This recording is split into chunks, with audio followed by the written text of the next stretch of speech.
ஏசாயா 27 அதிகாரம். அக்காலத்திலே கர்த்தர் லிவியத்தான் என்னும் நீண்ட பாம்பை, லிவியத்தான் என்னும் கோணலான சர்ப்பத்தையே கடிதும் பெரிதும் பலத்தவுமான தமது பட்டயத்தால் தண்டிப்பார்.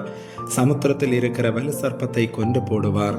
அக்காலத்திலே நல்ல திராட்சை ரசத்தை தரும் திராட்சை தோட்டம் உண்டாயிருக்கும். அதை குறித்து பாடுங்கள்.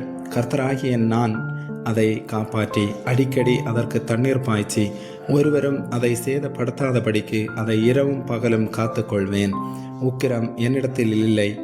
முட்செடியையும் நெருஞ்சிலையும் எனக்கு விரோதமாய் யுத்தத்தில் கொண்டு வருகிறவன் யார்?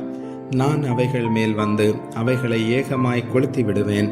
இல்லாவிட்டால் அவன் என் பலனை பற்றி கொண்டு என்னோட ஒப்புரவாகட்டும். அவன் என்னோட ஒப்புரவாவான்.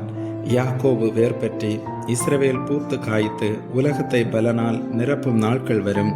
அவர் அவனை அடித்தவர்களை அடித்தது போல இவனை அடிக்கிறாரோ? அவர்கள் கொல்லப்படும் கொலையாய் இவன் கொல்லப்படுகிறானோ? தேவரீர் ஜனத்தை துரத்தி விடுகையில் மட்டாய் அதனோட வழக்காடுகிறீர்.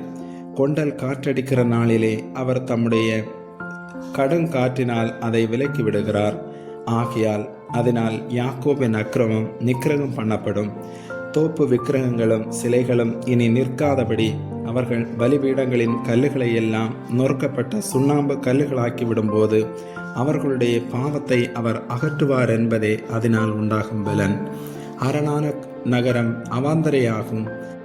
அந்த வாசஸ்தலம் தள்ளுண்டு வனாந்தரத்தை போல விட்டுவிடப்பட்டதாயிருக்கும். கன்று குட்டிகள் அங்கே மேய்ந்து அங்கே படுத்து கொண்டு அதன் தலைகளை தின்னும். அதன் கொப்புகள் உலரும்போது ஒடிந்து போம். ஸ்திரீகள் வந்து அவைகளை கொளுத்தி விடுவார்கள். அது உணர்வுள்ள ஜனமல்ல. ஆகையால் அதை உண்டாக்கினவர் அதற்கு இறங்காமலும் அதை உருவாக்கினவர் அதற்கு கிருபை செய்யாமலும் இருப்பார். அக்காலத்திலே கர்த்தர் ஆற்றங்கரையின் விளைவு தொடங்கி எகிப்தின் நதி மட்டும் போரடிப்பார். இஸ்ரவேல் புத்திரரே, நீங்கள் ஒவ்வொருவராய் சேர்க்கப்படுவீர்கள். அக்காலத்திலே பெரிய எக்காலம் ஊதப்படும். அப்பொழுது அசீரியா தேசத்திலே சிதறடிக்கப்பட்டவர்களும் எகிப்து தேசத்திலே துரத்திவிடப்பட்டவர்களும் வந்து எருசலேமிலுள்ள பரிசுத்த பர்வதத்திலே கர்த்தரை பணிந்து கொள்வார்கள். ஆமேன்.